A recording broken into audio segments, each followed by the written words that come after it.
Ok, eu vou pular a primeira parte, que é o fiéis e tal, porque é só uma forma de endereçar as igrejas da época, tá? Mas eu queria destacar, por exemplo, ali na terceira linha, já começa o credo de Calcedônia, ele retoma o credo anterior de Nicéia. O credo de Nicéia falava o quê? Cristo é 100%, ele é Deus.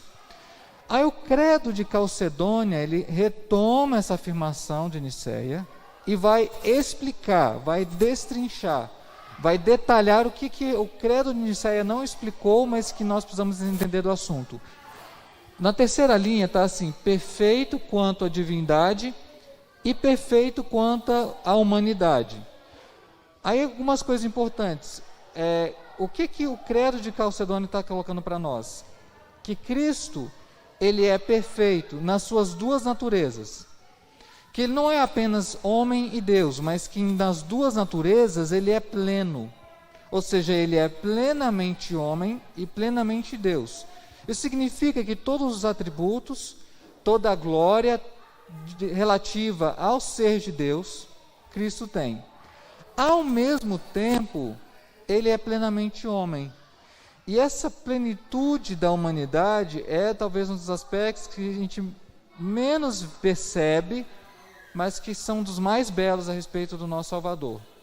Quando fala que ele é plenamente homem, não significa que a sua humanidade, de alguma maneira, é uma humanidade fraca ou uma humanidade ao mesmo tempo distorcida. Ou seja, ele consegue, como homem, passar por muitas das experiências que eu e você passamos, sendo homem e sendo Deus.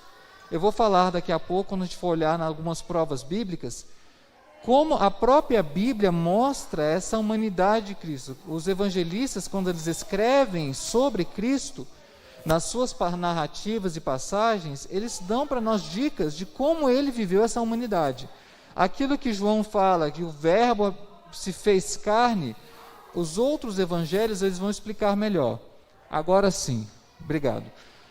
Talvez não vai dar para enxergar plenamente por conta aqui da lona, mas algumas expressões eu preciso explicar do credo, que é a discussão que está por trás das duas naturezas de Cristo. Verdadeiro Deus e verdadeiro homem. Duas coisas importantes: constando de alma racional e de corpo. E aqui eu preciso explicar um pouco melhor isso.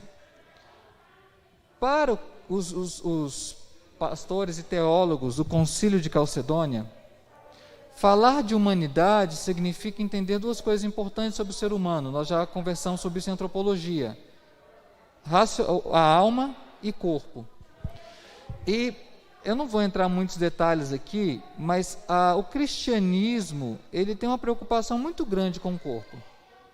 Ele fala bastante sobre o corpo. Por quê? Primeiro, o nosso Senhor, ele se fez corpo. Então, o nosso Deus, ele se dignou a assumir a corporeidade, ou seja, ele é corpo, ele é físico. Então, uma pergunta que eu costumo fazer para provocar é, por exemplo, Cristo hoje, como é que ele é?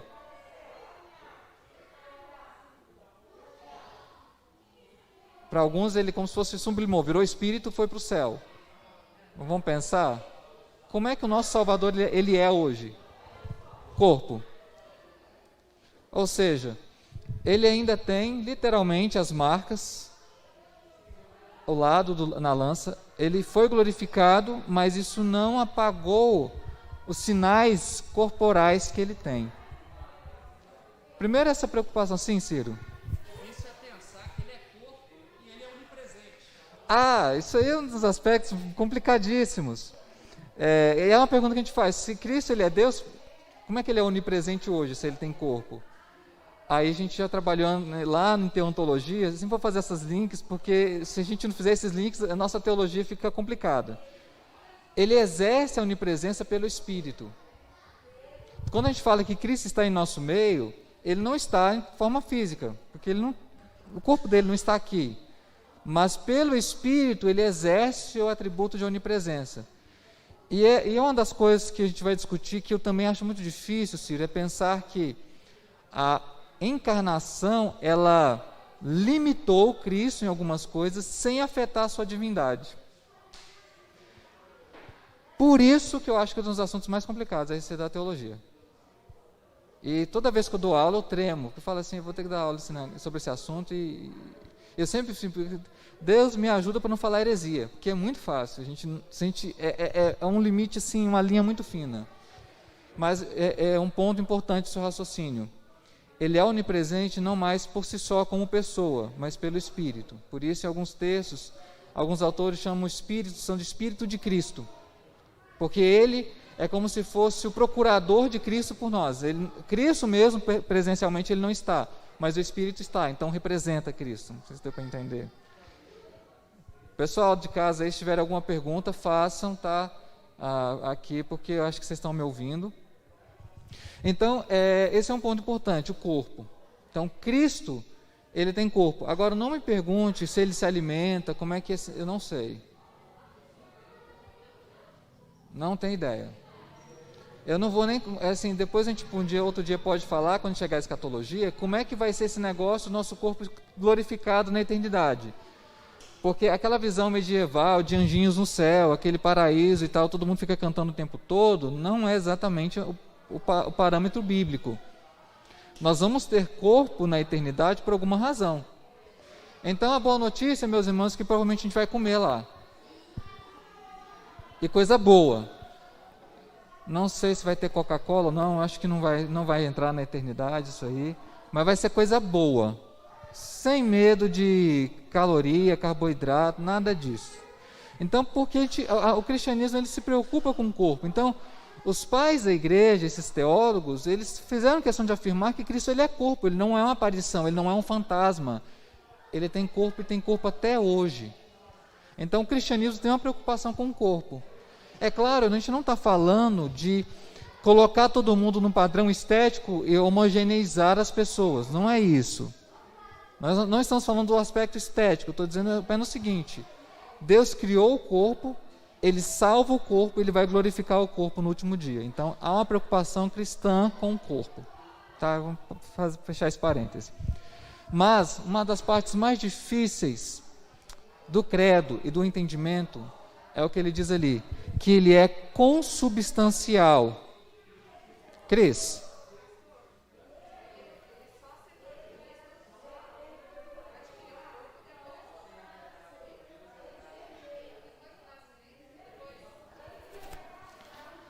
Sim, boa pergunta, Cris.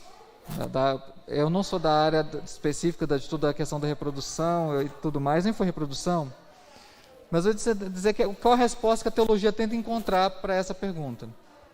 Ele assume corpo quando ele é gerado no ventre de Maria, pelo Espírito.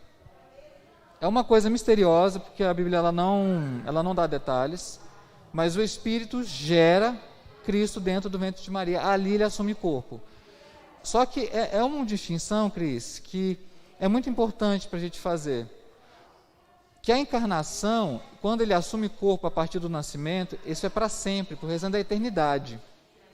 Antes, Cristo já tinha assumido o corpo, quando ele aparece no Antigo Testamento. Ele assume corpo, mas é temporário.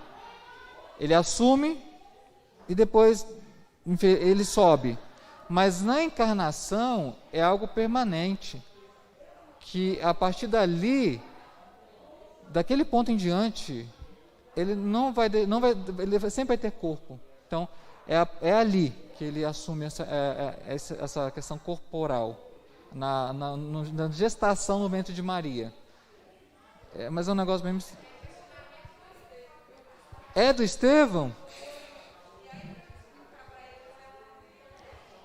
Não. Estou pensando no Arthur daqui a alguns anos, né?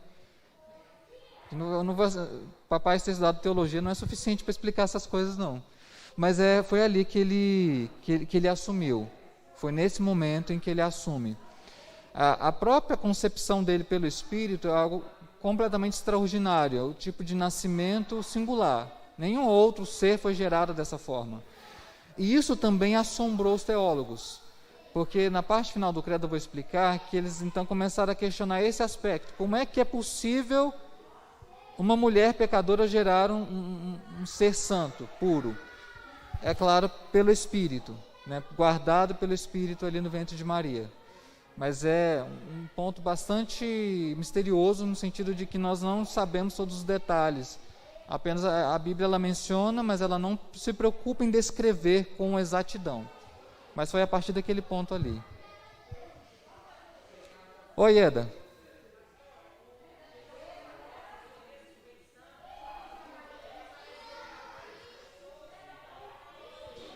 Ah, sim.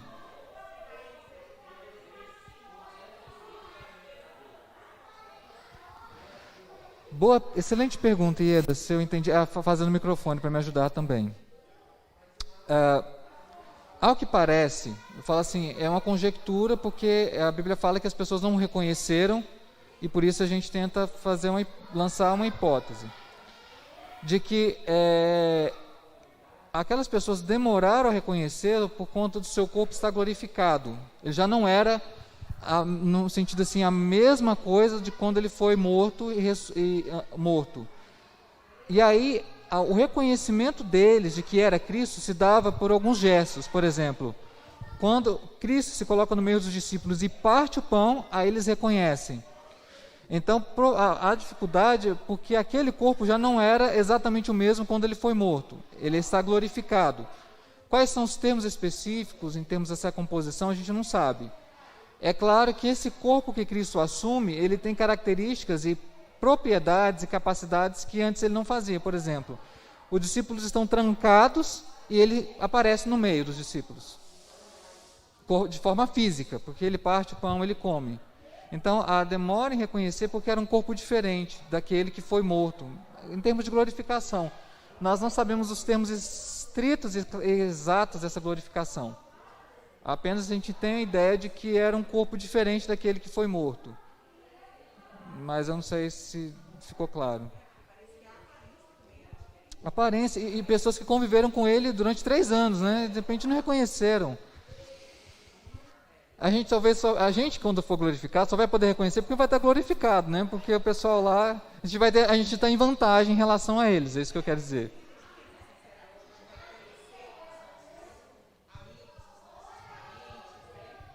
Eu acredito que sim, mas a partir do ponto que estiver glorificado, né? Porque antes disso vai ser mais complicado. Ótimo. Bom, excelentes perguntas. Eu estou até suando aqui, mas a gente é um pouco... Ok, até aqui tudo bem. Agora, um ponto que esse é um ponto assim, nevrálgico, principal da discussão sobre a divindade de Cristo em Calcedônia.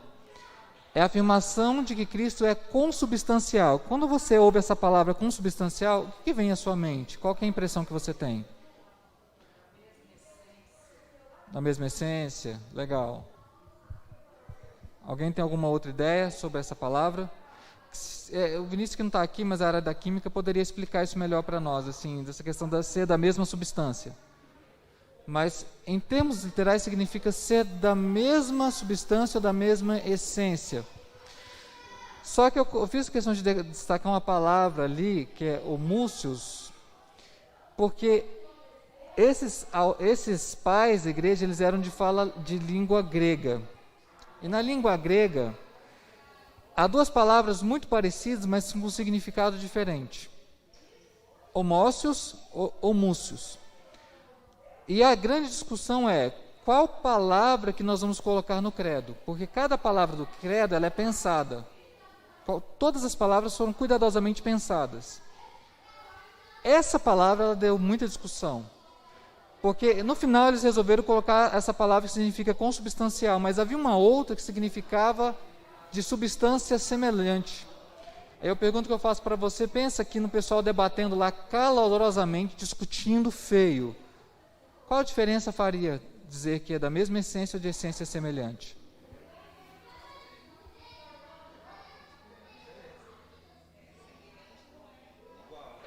Não é igual. Então, veja bem, se eles colocassem no credo que era de uma substância semelhante, você que estamos aqui hoje, lendo o que eles escreveram, qual que seria a nossa impressão? Que ele não seria 100% Deus ou igual ao Pai. Então, essa palavra deu pano para manga, deu muita discussão. E quando a gente fala de discussão nesses concílios, Não são discussões assim amigáveis. Olha, eu discordo de você, mas a gente continua amigo. Eles discutiam calorosamente, porque eles estão procurando entender esses aspectos particulares da teologia. Então, qual que foi a conclusão do credo de Calcedônia? Cristo, ele é verdadeiramente Deus, verdadeiramente homem. Ele é consubstancial, ou seja, ele tem a mesma essência do Pai. Nós vamos chegar depois nas heresias cristológicas para a gente entender por que eles estão discutindo isso. Eles estão discutindo isso porque existiam outras formas de afirmação nesse período, tá bom? Esse é um ponto importante. Agora, outra palavra que eu destaquei ali, que ele é consubstancial ao Pai, ele é consubstancial a nós. Ele tem a mesma essência do Pai e a nossa essência. Ou seja, ele tem a nossa mesma constituição, a nossa mesma composição. Carne, osso, cabelo, tudo. Com exceção do pecado. E aqui um aspecto muito legal da compreensão cristã sobre o corpo, que o corpo em si, ele não é pecaminoso. A matéria, ela não é ruim. As coisas físicas, elas não são menos dignas. Porque a gente tende a pensar que as coisas espirituais mais elevadas, as coisas mais abstratas, elas são mais importantes do que as questões físicas, mas não é parte do pensamento cristão. Porque Cristo, em sua essência, ele é corpo, ele é físico, é da nossa mesma substância. E ele é perfeito. Então, o problema não é a matéria em si. O pecado não está na matéria e no corpo. Por que eu estou falando isso? Deixa eu explicar de forma mais clara. Porque há um costume, talvez uma cultura arraigada, de que pecado é você de repente tocar determinadas coisas, beber ou comer outras, por conta do aspecto físico. Só que se a gente for olhar bem detalhadamente no Novo Testamento, em alguns textos, o pecado não está em comer, em pegar, em tocar, mas é aquilo que está no coração. Isso para nós pode fazer uma profunda diferença.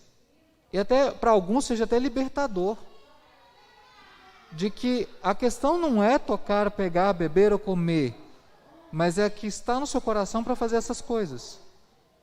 Então, a afirmação de que Cristo é consubstancial a nós, é que eles estão dizendo, o problema não é o corpo, o problema não é ser corpo, ser homem, é o pecado.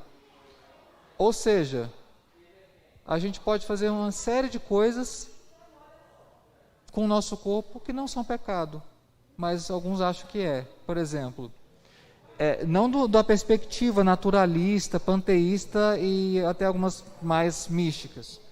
Mas, por exemplo, você tomar um belo banho de cachoeira, lá em Pirinópolis, naquela água fria gelada, mas falar, Senhor, obrigado, porque eu estou sentindo esse frio dessa cachoeira, mas é uma delícia. Esse é um prazer que Deus te deu no seu corpo, sem ser pecado. Vamos falar de uma outra coisa, bem goiana? Quando você pega aquele piqui carnudo, e crava os dentes, e rói aquele negócio, e fala assim, oh Deus, bendito o fruto aqui do cerrado, esse aqui. É um deleite que Deus te deu no seu corpo que não é pecado, você desfrutar disso, porque isso em si é bom. Aí eu estava escutando a pregação do John Piper, eu quase chorei ao ouvir essa pregação. Eu amo as pregações de John Piper. Se você quiser, procura no YouTube, tem pregações que...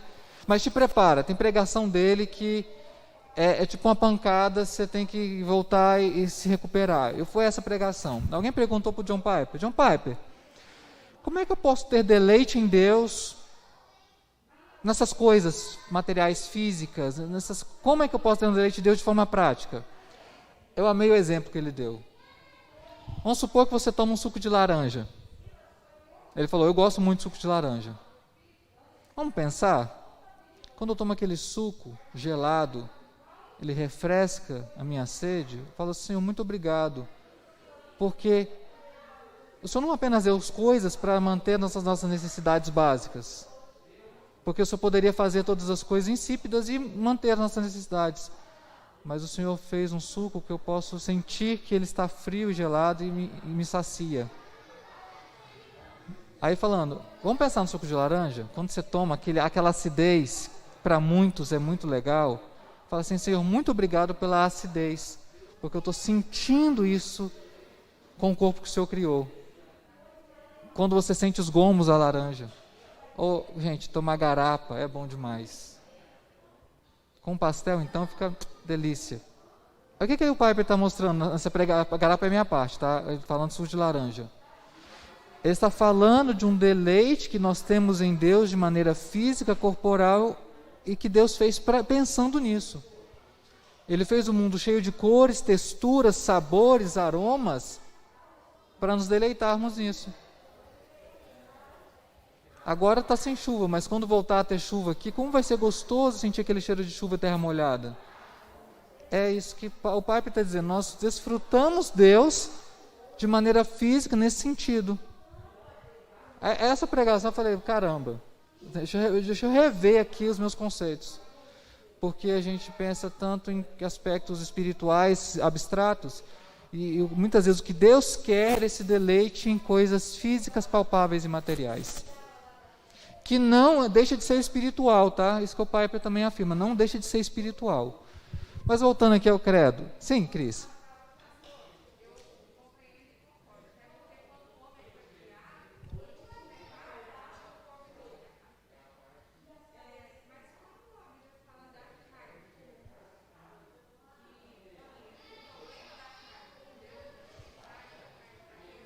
Aham. Ah, sim. Excelente. A expressão fraqueza da carne ou carne, ela tem vários sentidos na Bíblia. É uma palavra, mas que aparece com vários significados, Cris. Às vezes a Bíblia usa carne no sentido da nossa fraqueza. E que não é em si questão de ser pecado, mas é porque somos limitados. Nos cansamos, nos fatigamos. Isso é a nossa limitação, é essa fraqueza. Mas existem outros textos, como, por exemplo, Gálatas 5, quando fala dos frutos da carne, ou das obras da carne, que tem a ver com o pecado que ele começa no coração, mas que ele toma um poder e uma força em nossa vida, que ele assume com as categorias físicas. Aquele livro, O Mal que Habita em Mim, do Chris Lundgaard, vai mostrar isso. Que embora o pecado ele comece no coração, ele se materializa, ele ganha força de lei em nossas vidas. Então, por isso ele chega a ser atitudes e coisas materiais também, porque ele toma a nossa vida como se fosse uma lei, uma força. Então, é isso que a Bíblia quer dizer com carne. Não que a carne em si seja ruim, mas quando ela está a serviço daquilo que não agrada a Deus, se torna errado. Deixa eu tentar explicar com a mesma situação que você pode usar a carne, que não é desagradável a Deus, em a mesma situação que pode ser desagradável a Deus. Por exemplo, deixa eu usar o exemplo dos nossos irmãos pentecostais. Eu falo irmãos que eu considero muitos cristãos. Muitos nossos irmãos pentecostais, talvez por uma tradição e interpretação de textos bíblicos, não comem sangue, nada com sangue. Tem um molho, como é que é aquele molho com sangue que fazem? Molho pardo, chouriço, não comem essas coisas. Mas outros, mesmo cristãos, crentes em Cristo, comem. Supondo que eu queira comer alguma coisa com sangue. Se eu faço na minha casa, e naquele local, ninguém tem dificuldade com isso e todos o entendem, eu comer aquele chouriço, o frango ao molho pardo, não tem nenhum problema. Agora, fazendo a mesma coisa, comendo um frango pardo, num restaurante, que eu sei que tem um irmão do meu lado, que aquilo para ele traz dificuldades na sua consciência, e eu sabendo disso ainda faço a mesma ação de comer, eu peco. Não é o comer em si propriamente, mas o que está no meu coração é que o momento em que isso acontece em termos do outro. Então, exato. Então, nesse sentido, Cris, que a Bíblia fala da fraqueza da carne. Que você pode comer uma coisa, beber uma coisa, aquilo não tem nenhum problema numa situação, mas em outra sim.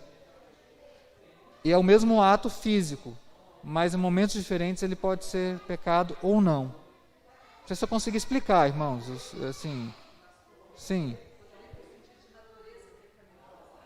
É, isso. Eu já acho que eu trabalhei esse conceito em alguma das nossas aulas para trás, que quando a gente fala de natureza pecaminosa, a Bíblia fala isso em termos de inclinação. A nossa inclinação é pecaminosa.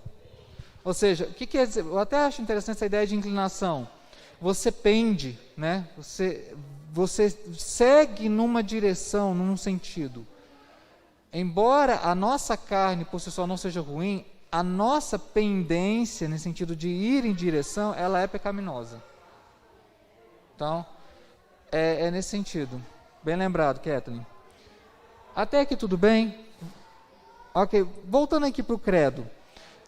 O credo de Calcedônia retoma aquela palavra complicada que já discutiu na aula passada, que Cristo é gerado antes dos séculos.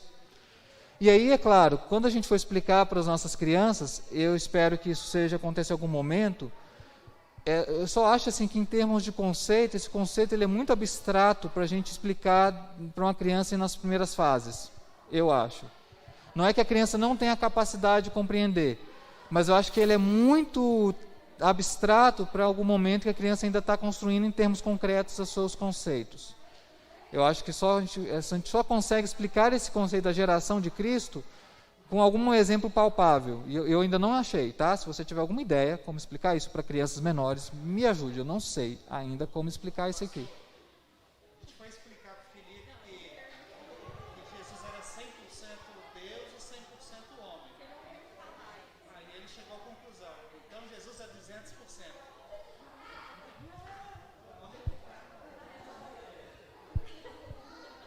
Excelente.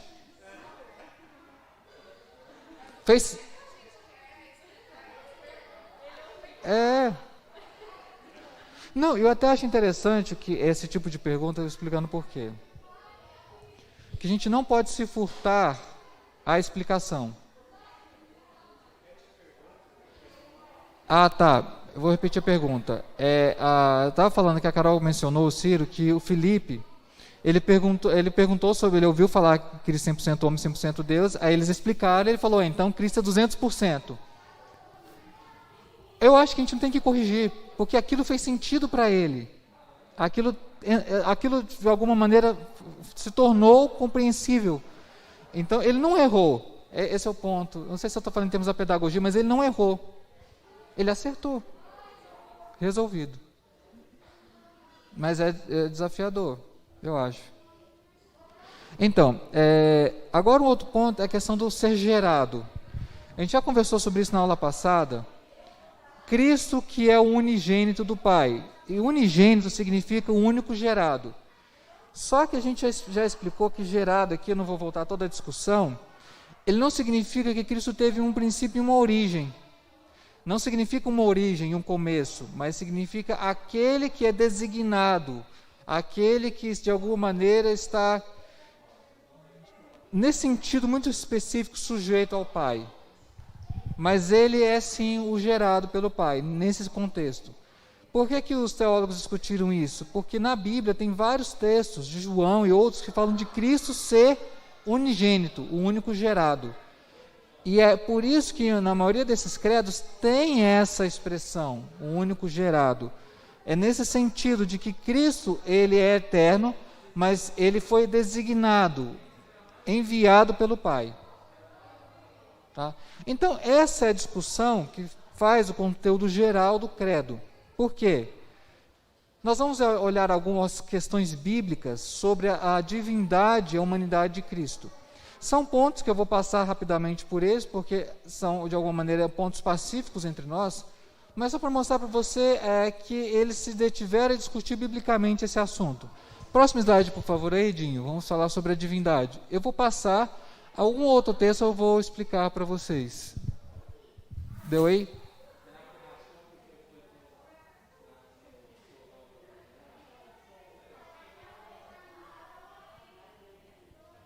Vamos lá.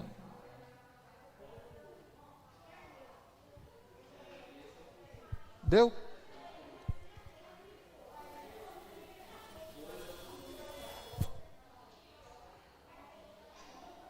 Você consegue passar o próximo? Tá, isso aí. Gente, eu estava esquecendo essa parte é complicada, mas eu não vou como tratar assim sem passar com vocês. Como é que essas duas naturezas funcionam em Cristo? Aí o credo traz algumas palavras para tentar nos explicar esse conceito. Primeiro, essas duas naturezas são inconfundíveis. Ou seja, Cristo tem as duas. A gente não pode fazer confusão em termos de achar que a natureza humana dele é divina e a divina é humana. De alguma maneira, elas são separadas. Agora, como são separadas, inconfundíveis, já está nos mistérios. Mas um ponto para o credo ele é humano e divino. Nós não podemos confundir essas duas coisas. Existem aspectos dele que mostram a sua humanidade, outros aspectos que mostram a sua divindade. Segunda palavra, que são imutáveis. A natureza divina e humana de Cristo, elas não mudam. Aí você pergunta, pastor, como é que o corpo dele mudou e ele não mudou a sua natureza humana? É que ele não deixou de ser homem quando ele foi glorificado após a ressurreição. Ou seja, a ressurreição de Cristo, de alguma maneira, é o ensaio para a nossa. Porque como ele foi glorificado e não deixou de ser homem, nós também, quando formos glorificados, nós continuaremos humanos. Aquela ideia, talvez, não sei se tenha passado para as nossas crianças, de que lá no céu vamos ser super-homens, como se fôssemos... Não é bem por aí, nós continuaremos humanos, porém glorificados. Porque foi isso que aconteceu com Cristo. A glorificação não significa deixar de ser homem, mas ser homem em sua plenitude. Ou seja, nós seremos homens em nossa plenitude. Quais os termos específicos disso? Ainda nós não sabemos completamente. Mas a afirmação da Escritura é que esse corpo glorificado, ele ainda é humano. Ele não deixará de ser homem. Então, as duas naturezas, elas são imutáveis. Elas não alteram a sua essência. É nesse sentido. Outra questão, elas são conseparáveis e indivisíveis. São outros dois aspectos. De alguma maneira, as duas naturezas de Cristo, elas não se misturam. Não há confusão, por exemplo. Quando ele está na cruz e grita, Deus meu, por que me desamparaste? Ele não está gritando ali como homem, não como Deus. Ou como Deus e não como homem. As duas coisas ao mesmo tempo. Getsemane também. Fala, pastor, isso é paradoxal. É um paradoxo. Não tem como separar. É mais ou menos o seguinte, como a gente não tem como separar na nossa vida as coisas que são psíquicas e corporais, às vezes não tem como dividir isso. Porque são psicossomáticas. Então, em Cristo também não tem como... elas são separadas, as duas naturezas, mas elas não se confundem. Porque em todos os momentos Cristo está agindo como Deus e como homem. Quando ele se ira, ele faz como Deus e como homem. Quando ele se alegra, ele faz como Deus e como homem. Não temos como definir textos em que ele age mais como Deus e como homem. Ele faz as duas coisas ao mesmo tempo. Deu para entender? Gente, isso aqui são todos conceitos muito abstratos, então se alguma dúvida, o pessoal de casa também, deixa eu ver se aqui no chat falou alguma coisa, porque realmente são conceitos que eu acho assim, pauleiras. E cada palavra dessa, como eu disse, ela foi devidamente pensada para significar aquilo. Sim, Ciro, depois Crícia. O microfone para o pessoal de casa. Aguarda o microfone.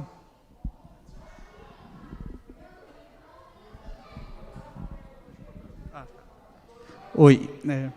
Bom, duas perguntas. Uma primeira, se a IPB, se a Igreja Presbiteriana, se a gente acredita piamente nesses dois credos.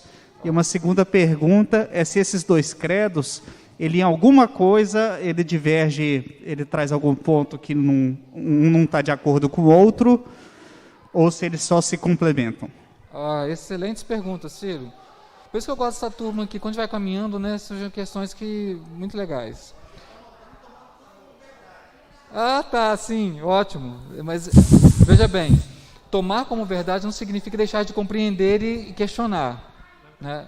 Eu até acho melhor quando a gente chama com verdade alguma coisa que a gente já processou e compreende, assimila. A IPB, sim, ela adota os 2 credos. Na verdade, a Igreja Presbiteriana do Brasil, seguindo a tradição reformada, ela só vai até Calcedônia. Porque, por exemplo, na parte final do credo, depois, não sei se está no próximo slide, aparece a expressão falando de Maria como mãe de Deus. Aí eu preciso explicar. O credo de Calcedônia não compreende essa expressão como os católicos romanos compreendem hoje. Por isso a gente vai até Calcedônia, porque a partir dali eles vão discutir o que significa Maria ser mãe de Deus. Aí você já sabe um pouco do trajeto onde chegou. Mas por isso que a gente vai até Calcedônia. Por isso João Calvino falava, olha, a gente vai com os concílios ecumênicos até Calcedônia. A partir dali não dá para ir, porque a discussão primeiro começou a respeito de Cristo, depois ela vai a respeito de Maria. E aí, a partir da discussão a respeito de Maria, ela tomou conotações mais filosóficas do que bíblicas. E aí nós não conseguimos mais andar com os outros credos. Existem outros credos, mas a gente vai até Calcedônia. E a IPB, ela adota esses 2 credos. Por isso, todo oficial, os símbolos de fé, a confissão de fé de Westminster, o breve catecismo, o catecismo maior, eles adotam até Calcedônia também. A partir dali, eles não adotam mais. Então, esse é o sentido de que, a partir da discussão que toma Maria, a gente não consegue acompanhar mais esses credos. A gente percebe que os concílios da igreja falham. A partir de Calcedônia, essa teologia ela foi para outros rumos. Tá? Sobre a questão dos 2 credos. O de Nicéia e o de Calcedônia, sim, eles se complementam. Eu diria assim, que o de Calcedônia, ele complementa o de Nicéia. Embora eles queiram afirmar coisas diferentes. Por exemplo, o credo de Nicéia quer afirmar assim, Cristo é Deus. A preocupação de Calcedônia é outra, falar assim, ele é Deus e homem, e explicar isso, mas eles se complementam. Uma outra coisa interessante, já que falou dos credos e dos símbolos, hoje existem disponíveis em plataformas e materiais para explicar os credos e os catecismos em linguagem acessível. Porque não os credos, mas os catecismos, eles foram pensados em crianças, na educação infantil, porque ele foi de perguntas e respostas. Só que como a linguagem ela é uma linguagem já rebuscada e muito pesada, hoje existem materiais que colocam de uma maneira simplificada. Depois me peçam que eu mando. Inclusive tem uma Edmésia, se é alguma coisa assim, Moraes, que ela pegou os catecismos e cantou na linguagem para criança. Muito legal. É muito bom ouvir. Até nós adultos a gente aprende ouvindo. Crícia, microfone.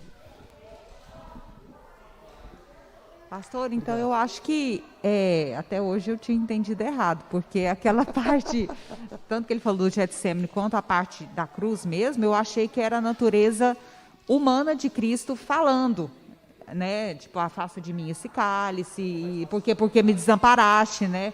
Mas então, não é. Não é. Ele está ali falando como Deus. E que traz para nós muita inquietação, Cris, porque são textos difíceis de explicar. Por exemplo, outro texto que não dá para explicar. Nem os anjos, nem os filhos sabem o dia e a hora. Somente só o Pai. Uhum. Mas fica assim... Aí você fala, peraí, se é Deus, é a trindade, como só o Pai? Né? Por isso que eu pensei, falei, gente, mas parece que é a parte humana falando aquilo, né? Mas é isso que traz mais para nós inquietação, e não é. Ele não tem como... Ali ele só falar como homem, não como Deus. Em outra hora ele falar como Deus e como homem, porque ele é as duas naturezas ao mesmo tempo, o tempo todo. Afirma ao mesmo tempo. Não, ok, mas fica meio assim, né? Sim. A gente fica... Acho que a gente é muito limitado, né? Tem coisas que a gente só vai entender quando a gente estiver na glória mesmo, e é isso. E um outro detalhe, Cris, foi bom você levantar isso, é porque para nós a ideia de Deus é de um ser que não sofre. Sim. Mas ele sofre. Ele sente dor. Ele se angustia. Tem um texto que ainda mais, que fala que o Espírito tem ciúmes por nós. Claro, não um ciúme pecaminoso, mas de um zelo de pertencimento. Porque a gente pensa em Deus como um ser, às vezes, até isento desse tipo de afeição ou de experiência, mas o nosso Deus sofre. É difícil explicar isso, mas ele sofre. E Cristo sofreu como homem, como Deus. Tamanho foi o sofrimento dele. Sentimentos humanos são presentes. São.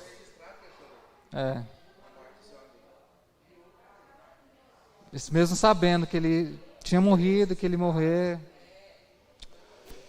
E aí um detalhe, sabe, uma coisa que eu penso em termos práticos, que a gente não pode naturalizar esses tipos de experiências ruins ou achá-las que elas são totalmente negativas. Elas não são. Do choro, do luto, da tristeza. Porque o próprio Deus se entristece, o próprio Cristo chorou, padeceu. Então existe um propósito nisso. Se o próprio Deus, sendo perfeito, ele se sujeitou a passar por esse tipo de situação, nós temos que entender que nós vamos passar e que faz parte. Faz parte. Sei, é complicado falar isso, porque toca em questões afetivas, questões muito íntimas, né, do nosso interior. Mas sentir a perda de alguém com profunda tristeza é humano e não é pecado. Ao mesmo tempo, sofrer diante da injustiça, da maldade do outro, também não é pecado. A gente tem que nosso Deus sofreu e nós vamos sofrer. Então, assim, por essa constituição do nosso Senhor Redentor, ele sofreu como Deus, sofreu como homem, e isso é da sua natureza. Ele encarnou para passar por isso, e ele sabe então o que é passar por isso. Pesado, né?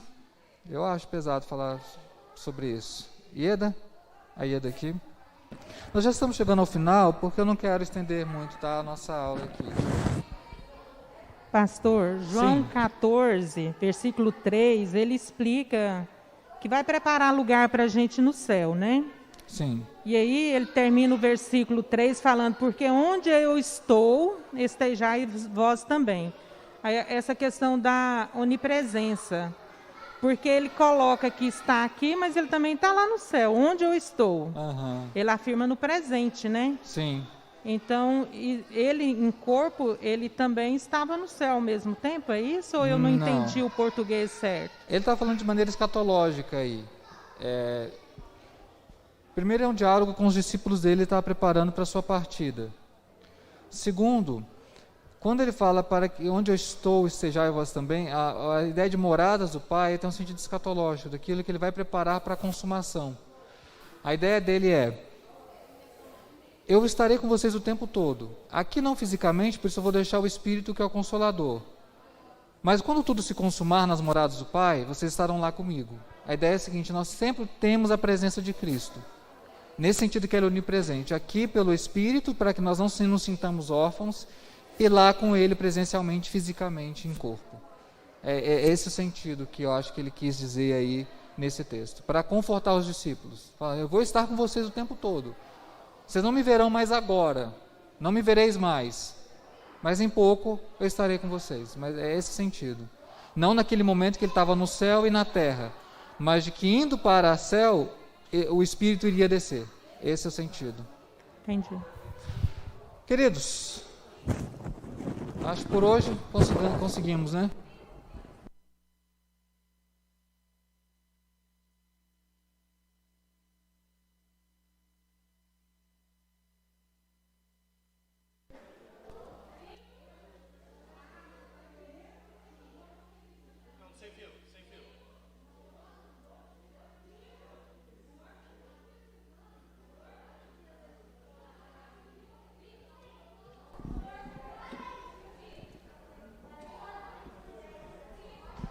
Ok, hoje eu vou parar por aqui, que seria colocar mais conteúdo e mais conceitos. A gente vai trabalhar a partir da próxima aula as chamadas heresias cristológicas. Então, uma coisa que eu queria amarrar e fechar importante com vocês, aqui sobre a compreensão do assunto e os termos. Aquilo que já sabe, Cristo é 100% homem e 100% Deus, o tempo todo. Segundo, as duas naturezas, elas não se misturam e não se confundem. Ele sempre age como Deus e como homem, na mesma medida, ao mesmo tempo. Terceiro, ele será para sempre assim, fisicamente, como homem e essencialmente Deus. O que nós vamos ver a partir da próxima aula são variações dessa ortodoxia, e são sutilezas. Eu até peço um pouco da compreensão de vocês, que nós vamos estudar nomes de heresias, que são nomes muito específicos, e distinções muito particulares, tá? Sobre o modalismo, monofisismo, arianismo, nós já falamos um pouco sobre ele, e a coisa assim, por exemplo, só para situar vocês como a coisa é complexa. Tem um tipo de modalismo que diz o seguinte: Deus, ele tem 3 pessoas, mas essas 3 pessoas vieram em modos diferentes. No Antigo Testamento como Pai, no Novo Testamento como Filho e depois na igreja como Espírito. Até bonito, né? Assim, a divisão até didática, mas está errado.